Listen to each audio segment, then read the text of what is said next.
My son yelled, "Accept my wife as a partner or you're out of my company." Everyone at dinner watched as I stood up and walked over to her. She smirked, certain I would give in. I looked her in the eyes and spoke one sentence. The silence was total. And minutes later, they realized who I really was.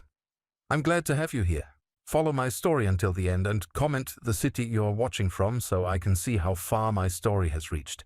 My name is Paul, and at 63 years old, I never thought my own son would destroy me in front of the people who mattered most." The conference room at Meridian Construction felt different that Tuesday evening. The mahogany table that had witnessed countless successful deals now seemed like an execution block. Around it sat 12 of our most important clients, men and women who had trusted my company with millions of dollars over the past 4 decades. The chandelier cast a warm glow over faces I had known since they were junior executives. People who had become more than clients, they had become friends. I should have seen it coming. The signs had been there for months.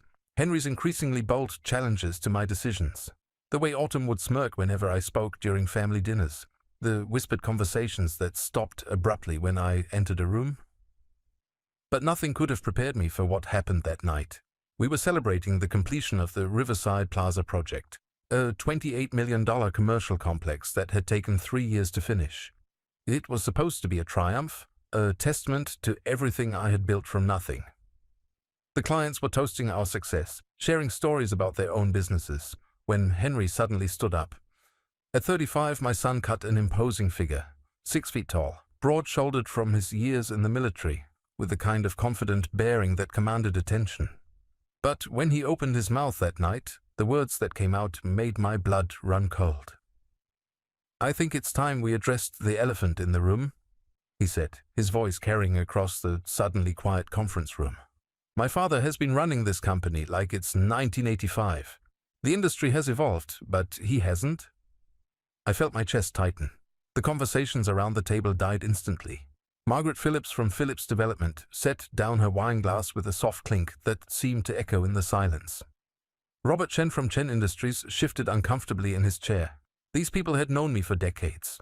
They had watched me build Meridian from a one-man operation working out of my garage to a company worth over $50 million. "Henry," I said quietly, trying to keep my voice steady. "This isn't the time or place." "Actually, Dad, it is exactly the time and place." His voice was louder now, more aggressive. Behind him, I could see Autumn sitting at the smaller table where family members had been placed. She wasn't looking at me with embarrassment or concern. She was smiling. That smile told me everything I needed to know. "For too long, this company has been held back by outdated thinking," Henry continued, gesturing broadly as if he were addressing shareholders rather than insulting his father in front of our most valued clients. "We need fresh blood, new perspectives. We need leadership that understands modern business." I wanted to remind him that this outdated thinking had put him through private school and college, had paid for his wedding, had given him a comfortable life from the day he was born. Instead, I gripped the edge of the table and tried to maintain what was left of my dignity. "What exactly are you proposing, son?" The word son tasted bitter in my mouth. Henry straightened his tie, a gesture I recognized from his childhood when he was about to ask for something he knew I wouldn't want to give him. But this wasn't a request for a bigger allowance or permission to stay out late. This was something far more devastating. "I'm proposing that Autumn becomes a full partner in this company. She has an MBA from Stanford. She's worked at 3 Fortune 500 companies, and she understands what it takes to compete in today's market." He paused, letting his words sink in before delivering the final blow. "And if you won't agree to that, then maybe it's time you stepped aside entirely." The silence that followed was deafening. I could hear the distant hum of the air conditioning, the soft tick of the grandfather clock in the corner, the barely audible sound of someone's nervous breathing. Margaret Phillips looked like she wanted to disappear through the floor. Robert Chen was staring at his hands as if they held the secrets of the universe, but it was the look on Autumn's face that hit me hardest. She wasn't surprised. She wasn't embarrassed. She was triumphant. This had been planned. I thought about the company I had built from nothing. 42 years ago, I had been a 21-year-old kid with a high school diploma, a beat-up pickup truck, and a burning desire to create something meaningful. My first job was helping an elderly widow fix her back porch for $60. I remember the pride in her voice when she told her neighbors about the young man who had done such good work. From that $60 job, I had built an empire. I had survived recessions, industry downturns, the death of my beloved wife Sarah when Henry was only 12. I had worked 16-hour days, missed family dinners, sacrificed my health and my social life to create something that would outlast me. Something I could pass on to my son, and now that son was taking it away from me in front of the people who had made it all possible. "Henry," I said, my voice barely above a whisper, "you're asking me to hand over 42 years of my life's work to someone who has been in this family for less than 2 years. I'm asking you to recognize talent when you see it," he shot back. "Autumn's ideas could revolutionize this company. But you're too stubborn and too set in your ways to see it." I looked around the table at faces I had known for decades. These people had trusted me with their dreams, their projects, their money. They had watched me honor every contract, meet every deadline, deliver every promise. And now they were watching my own son destroy me. Margaret Phillips cleared her throat softly. "Perhaps," she said carefully, "this is a conversation that should happen privately." "No," Henry said firmly. "Everyone here deserves to know what direction this company is heading. They deserve to know that change is coming whether my father likes it or not." The cruelty in his voice was like a physical blow. This wasn't just about business anymore. This was personal. This was about power, about control, about a young man who had been given everything deciding that it wasn't enough. I slowly pushed back my chair and stood up. The room seemed to spin slightly, and I had to grip the table for support. 42 years of building, of dreaming, of sacrificing, and this was how it ended. Not with a celebration or a peaceful transition, but with public humiliation orchestrated by my own flesh and blood. "You know what, Henry?" I said, my voice surprisingly calm. "You're right about one thing. Change is coming to this company." I looked directly at Autumn for the first time that evening. Her smile faltered just slightly when our eyes met. There was something in my expression that she hadn't expected, something that made her shift uncomfortably in her chair. "But it might not be the change you're expecting." That night I sat in my home office until 4 in the morning, staring at the photographs that lined the walls. Each one told a story of sacrifice, of dreams built from nothing, of a father who had given everything for his son. The oldest photograph showed a younger version of myself standing next to Sarah in front of our first tiny office. She was holding baby Henry while I held the keys to what would become Meridian Construction. Sarah had been 8 months pregnant when I signed the lease on that 400-square-foot space above Murphy's Delicatessen. The smell of pastrami had drifted up through the floorboards during our first business meetings. "You're going to build something amazing," Sarah had whispered that day, kissing my cheek while Henry gurgled in her arms. "I can feel it." She never got to see how right she was. The next photograph showed Henry at 5 years old, wearing a tiny hard hat, and pretending to operate a toy bulldozer at one of our job sites. He had insisted on coming to work with me that Saturday morning, and I had spent the entire day explaining how buildings were made, how foundations were laid, how something permanent could rise from empty ground. "Daddy, when I grow up, can I build things too?" he had asked, his small hand slipping into mine as we watched the crew pour concrete. "You can do anything you want, son," I had told him. "But if you want to build things, I'll teach you everything I know." Now at 63, I wondered when that eager little boy had disappeared. The photographs continued chronologically. Henry's first day of school, his graduation from elementary school, middle school, high school. In each one I could see myself aging, my hair growing grayer, my face more lined with stress and exhaustion. But I could also see something else, the gradual distance that had grown between us. By high school, Henry was looking at the camera instead of at me. By college, he was standing slightly apart from Sarah and me in family photos. By his graduation from State University with a degree in business administration, he was already questioning my methods, my decisions, my way of running the company that had paid for everything he had ever wanted. "Dad, you're thinking too small," he had said during his graduation dinner at Romano's, the expensive Italian restaurant where we celebrated all our family milestones. "Meridian could be twice as big if you just embraced modern management techniques." I had smiled and nodded, proud that my son was thinking about the business, about our future together. I thought his criticism came from ambition, from a desire to help us grow. I never realized it was the beginning of his contempt. Sarah's death when Henry was 12 had changed everything. The photograph from her funeral showed Henry and me in matching black suits, my arm around his thin shoulders as we stood beside her casket. I could still remember the weight of his grief, how he had sobbed in my arms that night, asking me why God had taken his mother away. "We only have each other now," I had whispered into his hair. "But that's enough. We're going to be okay." For a few years we were. Henry threw himself into school and sports, and I threw myself into work with a desperation that bordered on obsession.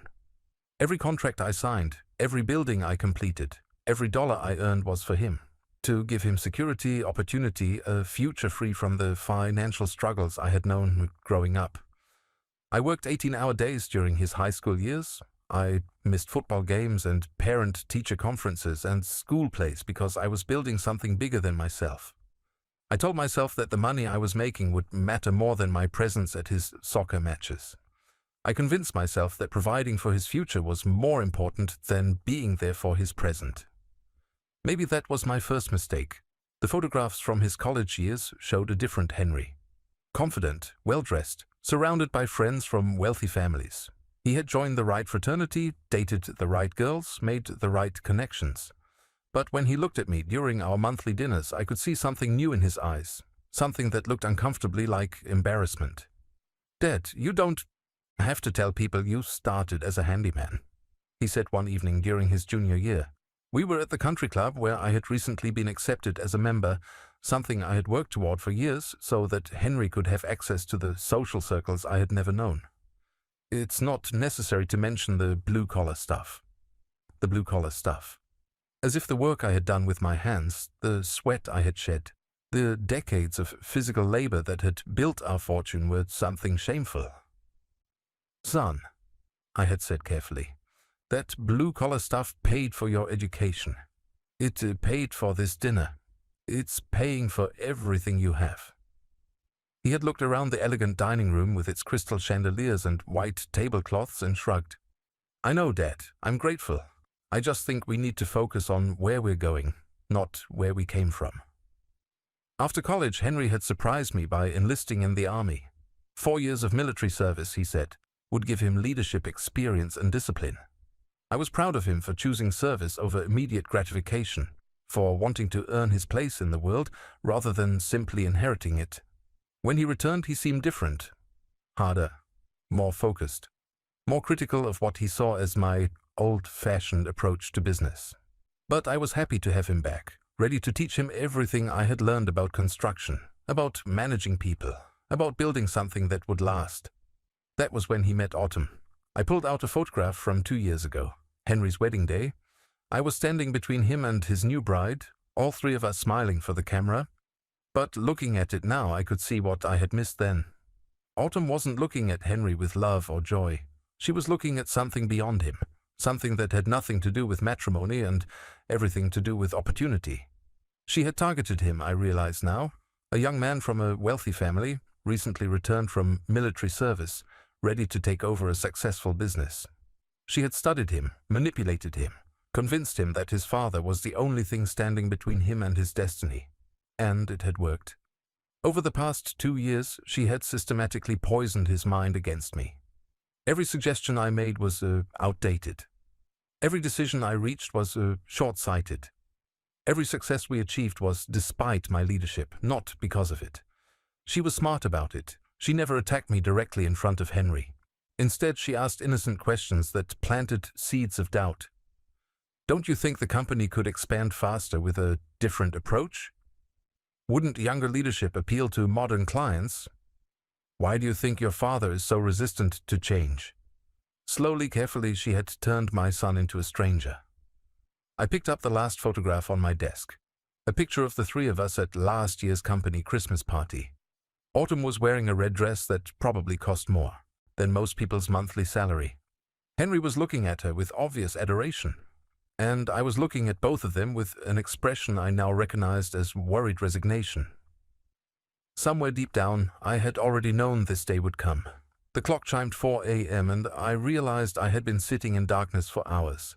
Outside my window, the city was beginning to stir. Delivery trucks rumbled past on their way to morning routes. Early commuters walked past with coffee cups and briefcases. Soon Henry and Autumn would wake up in the house I had bought for them as a wedding present. They would have breakfast in the kitchen I had renovated with my own hands. They would plan their day around taking over the company I had built from nothing. But they had made one crucial mistake. They thought I was just a tired old man who would surrender without a fight. They thought 42 years of building, of sacrifice, of careful planning had taught me nothing about protecting what mattered most. They were about to discover just how wrong they were. The next morning I did something I had never done before in 42 years of business.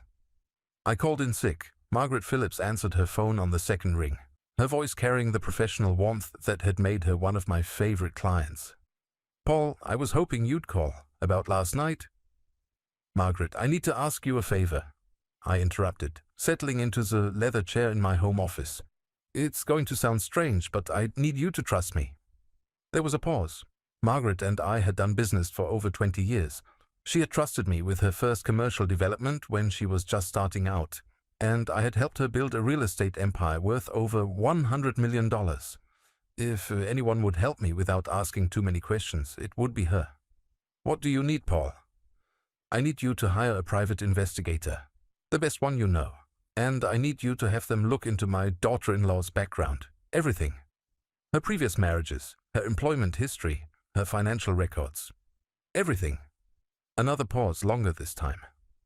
"Paul, are you sure about this? Family matters can be—" "Margaret, in all the years you've known me, have I ever asked you for anything like this?"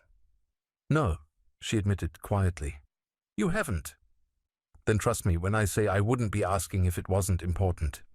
She sighed. "I'll make some calls. Give me 24 hours. 24 hours felt like 24 years.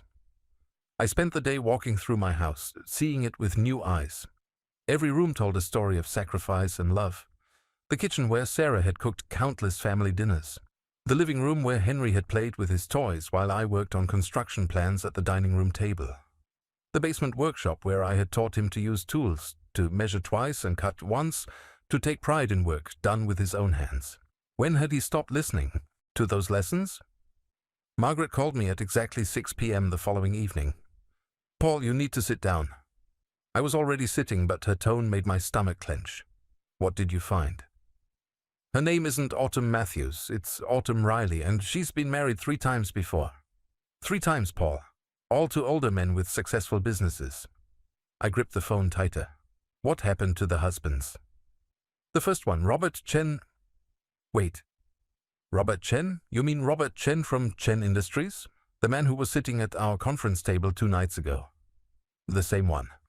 Apparently Autumn was married to his younger brother David for 6 months in 2015. David owned a chain of auto repair shops in California. After the divorce, he lost half his business to her in the settlement." My blood ran cold. Robert had been doing business with me for over 15 years.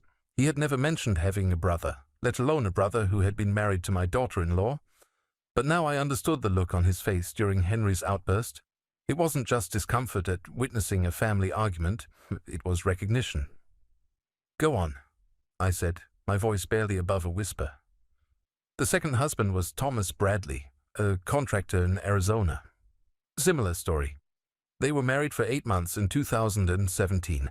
She convinced him to make her a full partner in his construction company. 6 months later, she filed for divorce and walked away with half of everything he had built over 20 years. I thought about Thomas Bradley, a man I had never met, but whose story was beginning to sound terrifyingly familiar. A contractor who had worked hard to build something meaningful, only to have it taken away by a woman who saw marriage as a business opportunity. And the third husband? Marcus Webb, a real estate developer in Texas. Married in 2019. Divorced in early 2021. Same pattern. She became involved in his business, gained his trust, then took half of everything when she left.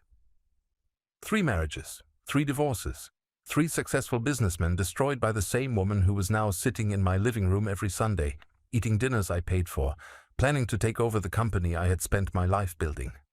Margaret, there's something else, isn't there? I can hear it in your voice. She sighed heavily. Paul, she didn't just take money from these men. She systematically destroyed their relationships with their families. David Chen hasn't spoken to his brother Robert in 7 years because of things she told him about Robert trying to sabotage their marriage. Thomas Bradley's daughter won't have anything to do with him because Autumn convinced him that his children were only interested in his money. Marcus Webb's son moved to another state and changed his name. The pattern was becoming horrifyingly clear. Autumn didn't just want money or business ownership. She wanted complete control. She isolated her targets from their families, poisoned their relationships, made them dependent on her and her alone. Then, when she had everything she needed, she disappeared, leaving behind destroyed lives and broken families. How did she meet Henry? I asked, though part of me already knew the answer would be devastating. That's the worst part, Paul. It wasn't a coincidence. She researched him for months before they met at that charity function. She knew about his military service, his family's business, his relationship with you. She knew exactly what she was doing when she targeted him. I thought back to that charity function 18 months ago.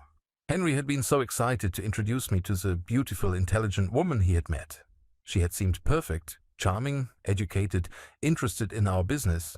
She had asked all the right questions about construction, about leadership, about family. I had thought she was genuinely interested in getting to know us. Now I realized she had been conducting research. There's more, Margaret continued. The investigator found financial records. She has debts, Paul. Serious debts. Credit cards maxed out. Personal loans in default. She owes over $300,000 to various creditors. $300,000. No wonder she was in such a hurry to become a partner in Meridian Construction. She wasn't just looking for a comfortable life. She was looking for a way out of financial ruin. Margaret, I need copies of everything. Every document, every photograph, every piece of evidence your investigator found. Paul, what are you planning to do with this information? I stared out my office window at the house across the street, where an elderly couple was working in their garden together. They had been married for over 50 years, had built a life based on mutual respect and genuine love. They had probably never imagined that marriage could be used as a weapon, that love could be counterfeited so convincingly. I'm going to save my son, I said finally, even if he hates me for it. That night I spread all the documents across my dining room table. Financial records, marriage certificates, divorce papers, court filings, private investigator reports. The evidence painted a picture of a woman who was not just manipulative but dangerous. But it also revealed something else. In each of her previous marriages, there had been warning signs, unexplained absences, secretive phone calls, meetings with lawyers that her husbands didn't know about. If I looked carefully enough at Henry's behavior over the past few months, I was certain I would find similar patterns. I picked up my phone and scrolled through my recent calls with Henry. Over the past 6 months, our conversations had become shorter, more business-focused, more strained. He had stopped calling just to chat, stopped asking for advice about anything other than company matters. When we did talk, he seemed distracted, as if he were thinking about something else. Or someone else. I thought about Autumn's behavior at family dinners, the way she would steer conversations away from personal topics, the way she would interrupt whenever Henry started telling stories about his childhood or his mother. She was systematically erasing his past, replacing his memories with her version of reality. And she was doing it so skillfully that Henry didn't even realize it was happening. I gathered all the documents and locked them in my safe. Tomorrow I would begin implementing a plan that had been forming in my mind since Margaret's first phone call. Autumn thought she was playing a game where she held all the cards. She thought she understood the rules, the players, the stakes. She was about to learn that some games have more than one level, and that a man who had spent 42 years building something from nothing might know a few things about strategy that weren't taught in business school. But first I needed to protect what mattered most. Not just the company, but my son. Even if saving him meant destroying the illusion of love he thought he had found, even if it meant he would never forgive me for showing him the truth. The next morning I walked into Meridian Construction with a plan that would either save my company or destroy it completely. But first I had to play along with their charade. Henry was already in the conference room when I arrived, sitting across from Autumn and 3 lawyers I didn't recognize. Partnership agreements were spread across the table like battle plans. Autumn looked up at me with a smile that didn't reach her eyes. "Good morning, Paul," she said sweetly. "I'm so glad you've decided to be reasonable about this." I took my seat at the head of the table, the same chair where I had made thousands of decisions over the decades. "Before we discuss anything," I said calmly, "I'd like to understand exactly what you're proposing." One of the lawyers, a sharp-faced woman in an expensive suit, opened a folder. "Mrs. Matthews will become a 50% partner in Meridian Construction, with full voting rights on all major business decisions. In exchange, she'll contribute her expertise in modern business practices and help transition the company into the 21st century." 50%. They weren't just asking for a partnership. They were asking for equal control of everything I had built. "And what happens to my shares?" I asked. Henry shifted uncomfortably in his chair. "Dad, you'll retain 40% ownership. As the founder, you'll still have significant input on major decisions." 40%. In one conversation, they were reducing my life's work to a minority position in my own company. "I see," I said, keeping my voice neutral. "And the remaining 10%? "That will go to Henry," Autumn said quickly, "as recognition of his contributions and his future role in leading the company." The OS mathematics were elegant in their cruelty. Autumn and Henry together would control 60% of Meridian Construction. I would become a minority stakeholder in the company I had created from nothing. But as I listened to them explain their terms, I realized something important. They were amateurs. Over the past 42 years, I had negotiated hundreds of contracts, navigated countless business relationships, survived recessions and boom periods and industry upheavals. I had learned that the most dangerous opponents were often the ones who underestimated their competition. Autumn thought she was playing chess with someone who only knew checkers. "These terms seem reasonable," I said carefully, "but I'll need some time to review everything with my own lawyers." Autumn's smile tightened almost imperceptibly. She had expected immediate surrender, not careful consideration. "Of course," she said. "Take all the time you need. We're in no rush." That was a lie, and we both knew it. The financial records Margaret's investigator had uncovered showed that Autumn's creditors were becoming increasingly aggressive. She needed this partnership to happen quickly, before her house of cards collapsed entirely. "I should have an answer by the end of the week," I said, standing up from the table. As I walked toward the door, Henry called after me. "Dad, you're making the right choice. This is going to be good for everyone."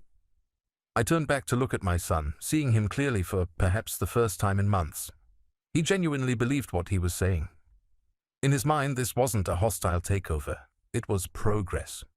Autumn had convinced him that forcing his father into a minority position was somehow an act of love. "I hope you're right, son," I said quietly. That afternoon, I began implementing the most complex business strategy I had ever attempted. The first step was protecting our most valuable assets. Over the past 4 decades, Meridian Construction had developed relationships with premium suppliers, exclusive subcontractors, and high-end clients that couldn't be easily replaced. But those relationships were based on personal trust, not corporate contracts. I started with our suppliers. Jake Morrison had been selling us concrete and steel for over 20 years. His company, Morrison Materials, had grown alongside Meridian, and we had weathered several industry downturns together. "Jake," I said, sitting across from him in his cluttered office that afternoon, "I need to ask you a personal favor." Jake leaned back in his chair, studying my face. "Paul, in all the years I've known you, you've never asked for a personal favor. What's going on?" "I'm going to tell you something in confidence, and I need your word that it won't leave this room." He nodded seriously. "My son and his wife are planning to force me out of my own company. They think they can run Meridian better than I can." I paused, letting the implications sink in. "Jake, how long do you think a construction company lasts when it's run by people who have never actually built anything?" Jake's expression darkened.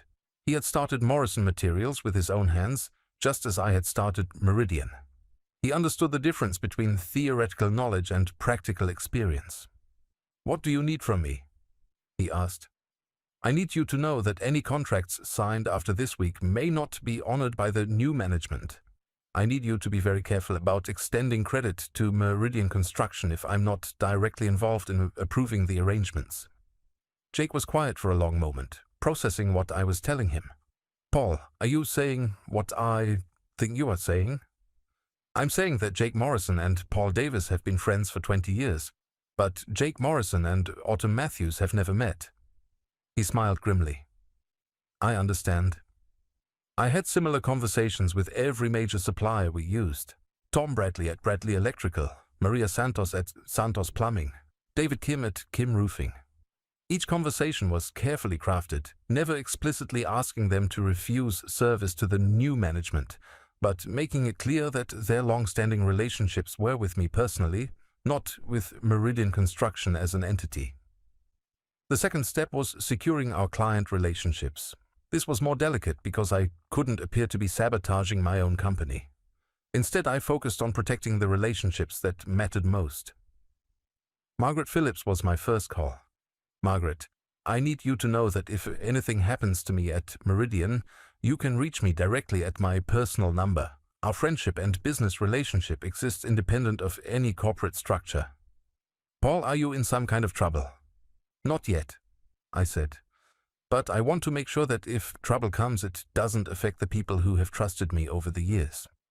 I made similar calls to Robert Chen, despite knowing about his connection to Autumn's past. I called Patricia Williams from Williams Development, Frank Murphy from Murphy Properties, and dozens of other clients who had worked with me for years. To each one I delivered the same subtle message. Paul Davis was separate from Meridian Construction. If they needed someone they could trust, someone who would deliver on his promises, they should call me directly. The third step was the most complex. I began quietly transferring the most valuable aspects of Meridian Construction to a new entity. Working with lawyers Autumn had never heard of, I established Davis Construction Solutions as a sole proprietorship. Then I began licensing to this new company all of the intellectual property that made Meridian valuable. Our project management systems, our quality control processes, our safety protocols, even our client contact list. The licensing agreements were structured so that Meridian Construction could use these assets only as long as I remained actively involved in the company's operations.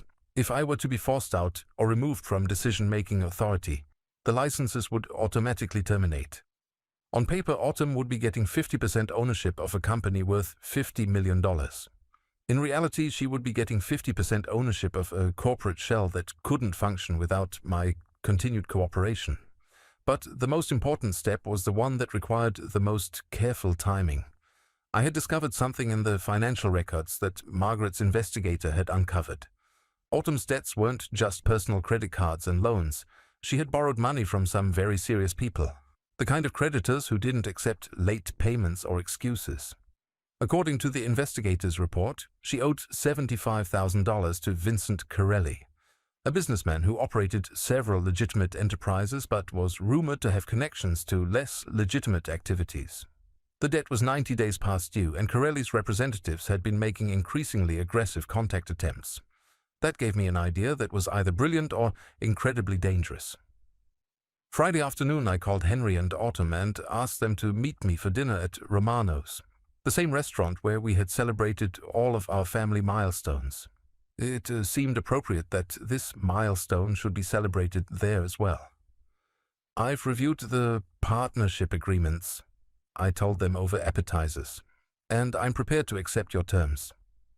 Autumn's relief was visible. Her shoulders relaxed for the first time in days, and her smile became genuine rather than calculated. "Dad, you won't regret this," Henry said, reaching across the table to squeeze my hand. "We're going to do great things together." "I'm sure you are, son," I replied, meaning something entirely different than what he thought. "We should sign the papers Monday morning," Autumn said, unable to contain her eagerness. "I've already scheduled meetings with several potential new clients for next week." "Actually," I said, cutting into my steak, "I was thinking we could sign them tonight. I have the documents in my car, and there's a notary public who works late at the office building next door. Why wait?" Autumn blinked, clearly not expecting such immediate cooperation. "Tonight?" Unless you'd prefer to wait, I said, giving her an out I knew she wouldn't take. I just thought you might be anxious to get started. She glanced at Henry, who nodded encouragingly. No, tonight would be perfect. I appreciate your enthusiasm, Paul. 2 hours later, we sat in a sterile conference room while a sleepy-looking notary public witnessed the signing of documents that would change all of our lives forever. As Autumn signed her name with a flourish, she had no idea that she was also signing her name to responsibility for every debt, every liability, and every obligation that Meridian Construction had accumulated over 42 years of business, including some very recent obligations that she knew nothing about. Congratulations, I said, shaking hands with my new business partners. I think this is going to be a very educational experience for all of us. Monday morning arrived with a kind of crisp autumn air that had always reminded me why I loved construction work. There's something about building in the fall, the way the light hits unfinished structures, the promise of completion before winter sets in. But this Monday felt different. This Monday I wasn't building anything. I was watching something fall apart. I arrived at the office early, as I had for over 4 decades, and found Henry and Autumn already there. They had rearranged the conference room, moving my chair from the head of the table to the side. Autumn sat where I used to sit, a stack of files in front of her, looking like she belonged there. Good morning, partners, she said brightly. I've been reviewing our current projects, and I think we need to make some immediate changes. I poured myself coffee from the machine Sarah had bought for the office 15 years ago, taking my time, letting them establish their new dynamic. Henry looked uncomfortable with his wife's obvious eagerness to take charge, but he said nothing. What kind of changes? I asked mildly. Autumn opened her first file. The Henderson Shopping Center project is behind schedule and over budget. I think we need to bring in new project managers, people with more modern experience. The Henderson project, a $12 million shopping center that we were building for the Henderson family, who had trusted me with 3 previous projects over the past decade. The project was exactly on schedule and exactly on budget, but Autumn had no way of knowing that. Interesting suggestion, I said. Have you spoken with the Hendersons about your concerns? I plan to call them this afternoon, she said confidently. I'm sure they'll appreciate our proactive approach to quality control. I almost felt sorry for her.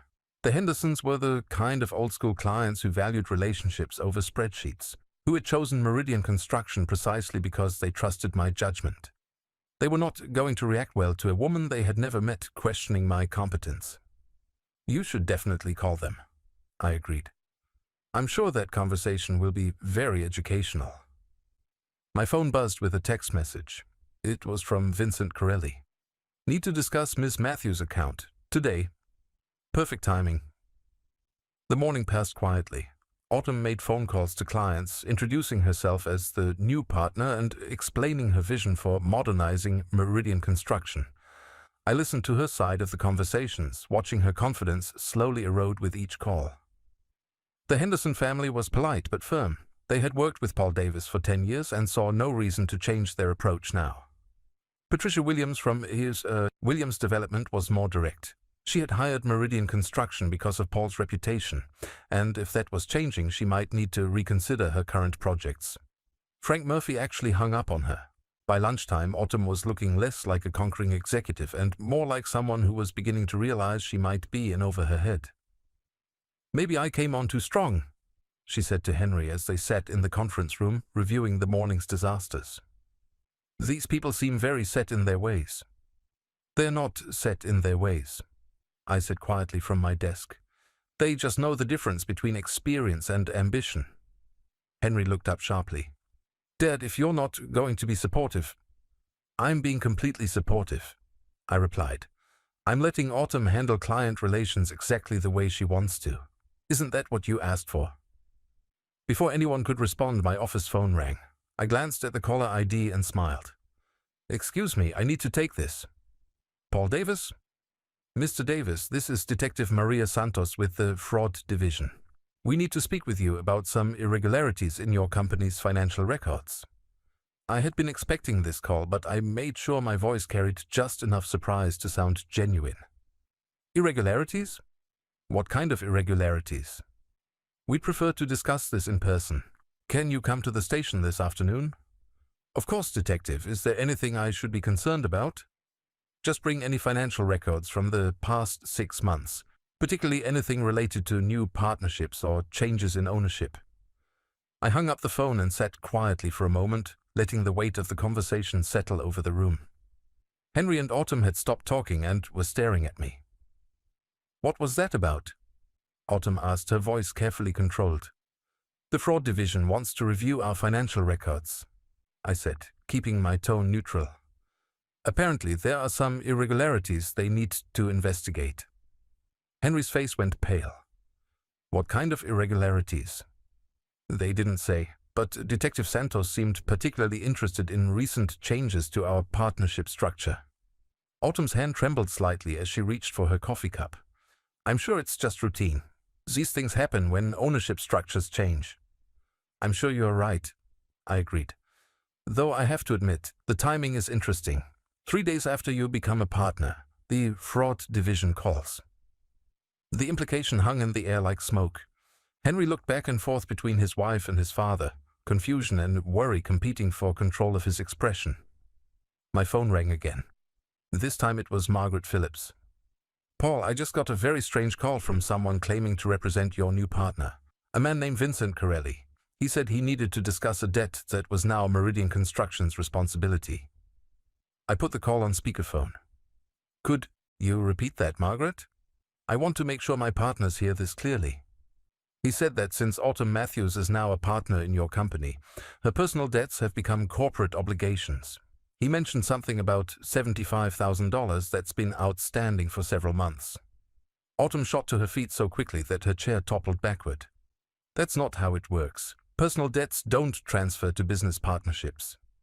Actually, I said calmly, that depends on how the partnership is structured. And according to the agreements you signed Friday night, you accepted full responsibility for all existing debts and obligations related to Meridian Construction. Henry grabbed the partnership documents from the table, frantically flipping through pages he clearly hadn't read carefully. Debt? What are you talking about? What debts?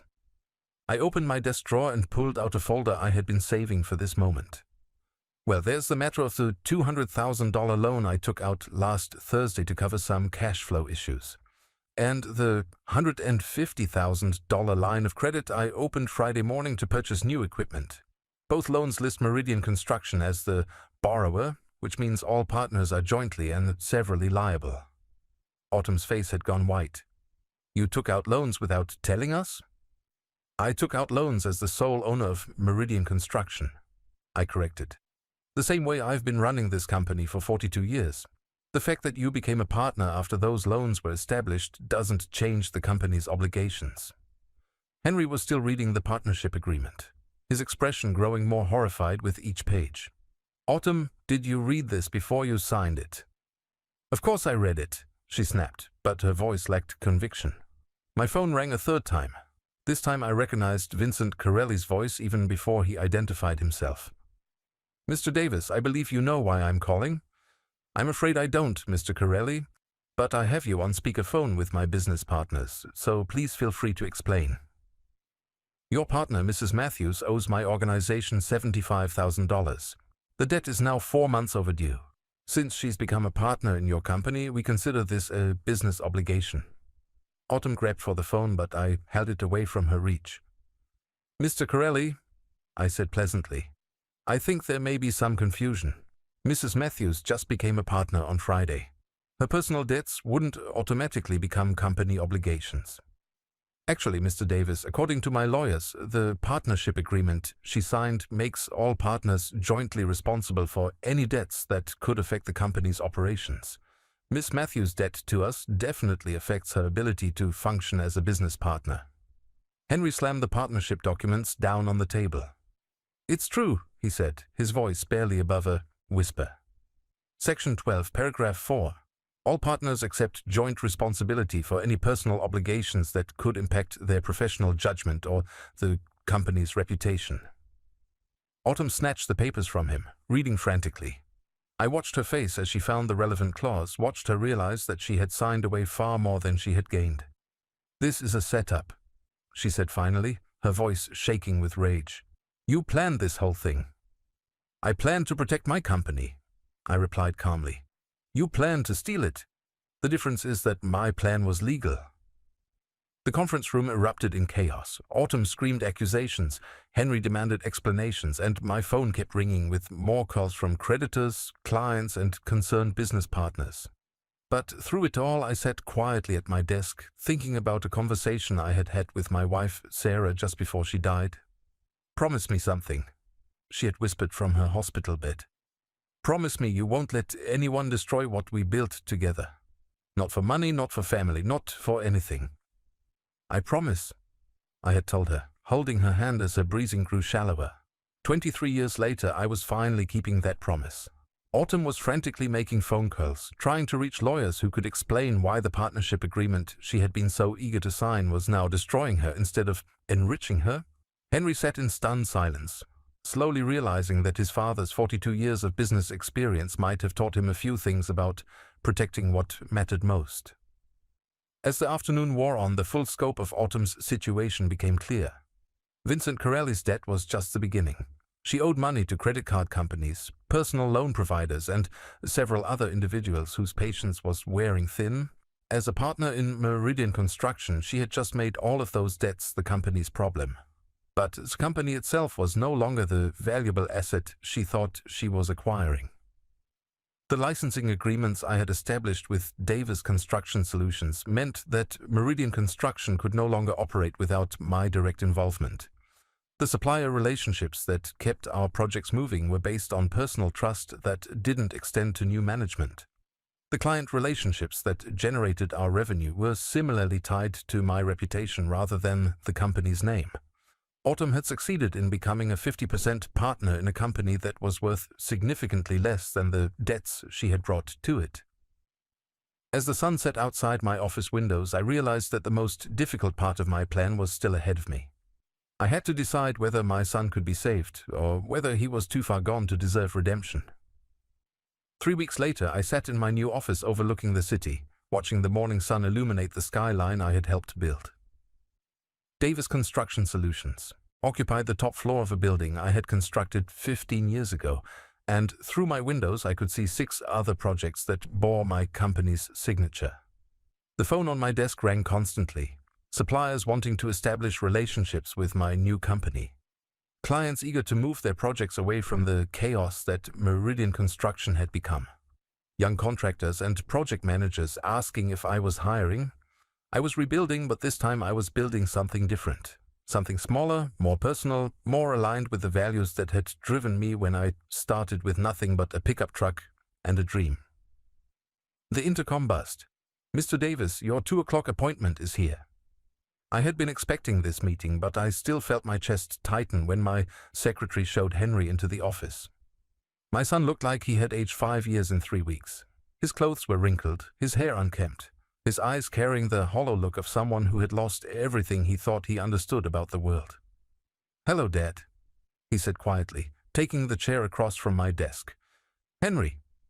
I gestured toward the coffee service I had prepared. "Would you like some coffee?" He shook his head, then changed his mind and poured himself a cup with hands that trembled slightly. "Nice office," he said, looking around at the space that was both familiar and completely different from Meridian Construction's headquarters. "It's functional," I replied. "How are things at Meridian?"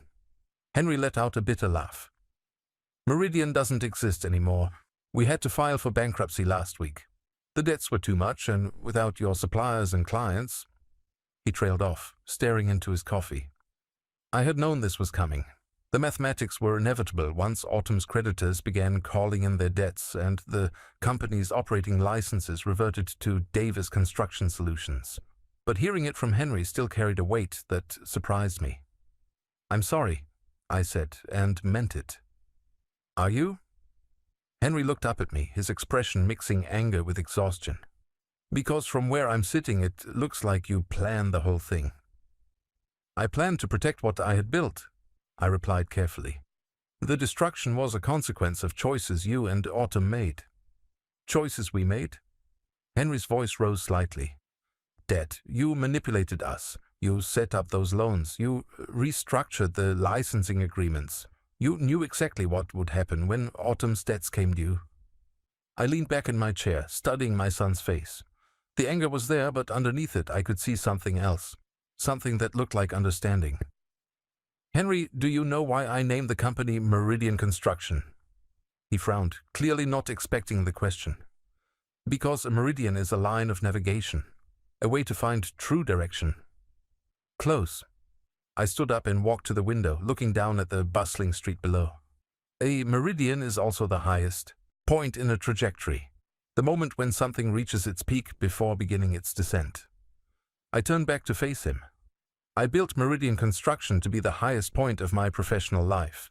Everything I achieved, everything I created, was measured against that standard. But peaks aren't meant to be permanent, Henry. They're meant to be climbed, appreciated, and then left behind so you can find new mountains to climb. Henry was quiet for a long moment. So you destroyed it on purpose? I saved it, I corrected. I saved the important parts, the relationships, the reputation, the expertise, and let the rest collapse under its own weight. And Autumn? His voice was barely above a whisper. I returned to my desk and opened a folder I had been saving for this conversation. Autumn filed for divorce last Monday.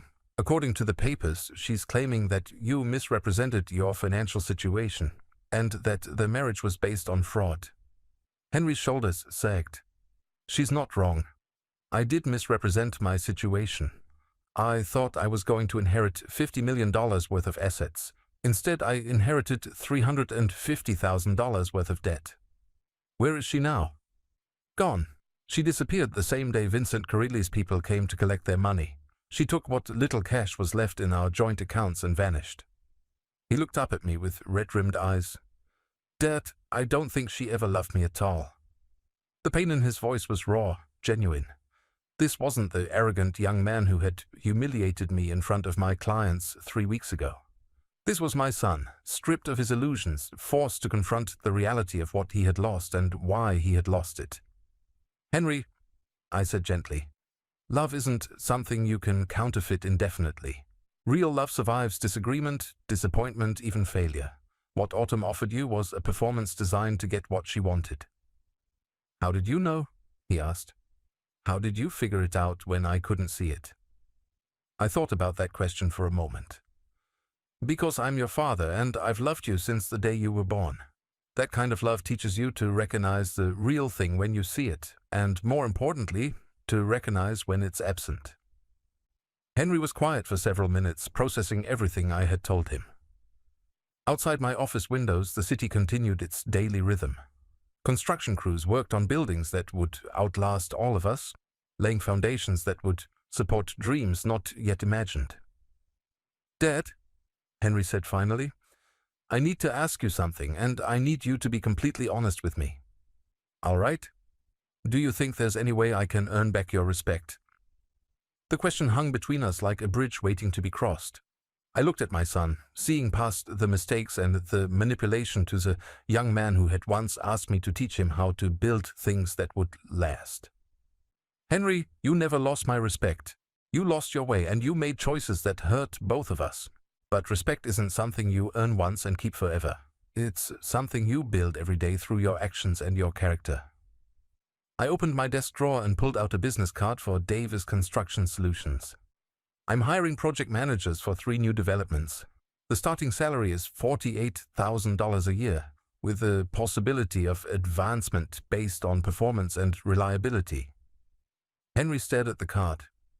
You're offering me a job?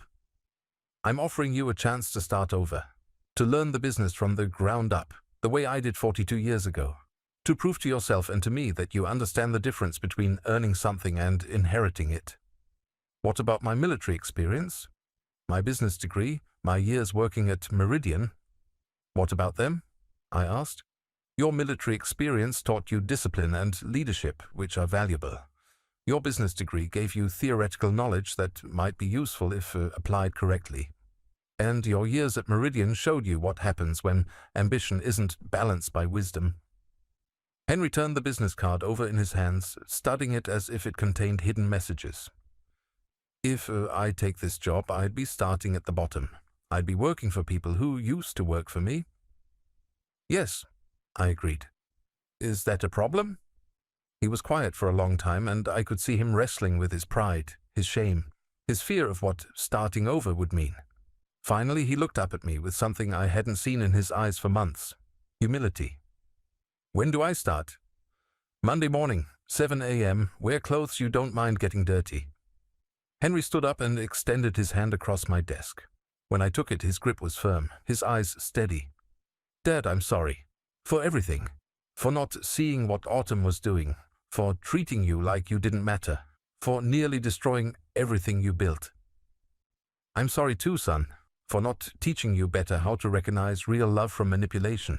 For working so hard to give you everything that I forgot to teach you the value of earning things yourself. Do you think we can fix this? Our relationship, I mean. I thought about Sarah, about the promise I had made to her, about protecting what we built together. But I also thought about the other promise I had made. To love our son unconditionally. To never give up on him even when he gave up on himself. Henry, relationships aren't like construction projects. You can't just pour a new foundation and start over. You have to rebuild trust one conversation at a time, one decision at a time, one day at a time. I'm willing to put in the work, he said quietly. So am I. After Henry left, I sat alone in my office as the afternoon light faded into evening. The city below was beginning to light up, windows glowing in buildings that would stand long after I was gone. Some of those buildings were my legacy, structures that would house businesses and families for generations. But my real legacy was walking out of this office building, heading home to figure out how to rebuild his life from the ground up. Henry would probably struggle for a while. He would have to learn to live on a project manager's salary instead of an owner's profits. He would have to earn the respect of co-workers who remembered his arrogance. He would have to rebuild his sense of self-worth based on his actions rather than his inheritance. It would be hard work, but I had faith in him because he was Sarah's son as much as he was mine, and Sarah had never backed down from hard work. My phone buzzed with a text message from Margaret Phillips. Dinner tonight to celebrate your new venture. My treat. I smiled and typed back, sounds perfect, but I'm buying. It's time I stopped letting other people take care of me. As I gathered my papers and prepared to leave for the day, I thought about the company I had lost and the company I had gained. Meridian Construction was gone, dissolved into bankruptcy and legal proceedings. But Davis Construction Solutions was already showing promise, built on the relationships and reputation that no contract could transfer and no manipulation could steal. I had spent 42 years learning that the most valuable things in life, trust, respect, love, integrity, couldn't be inherited or stolen or bought. They had to be earned through honest work and genuine care for others. Autumn had tried to take everything from me, but she had only succeeded in taking the things that didn't really matter. The things that truly mattered, my relationship with my son, my reputation in the industry, my ability to create something meaningful, those were still mine. As I locked my office door and headed for the elevator, I realized that I felt something I hadn't felt in years. Excitement about the future. At 63 years old, I was starting over, and this time I was going to build something even better than what I had left behind.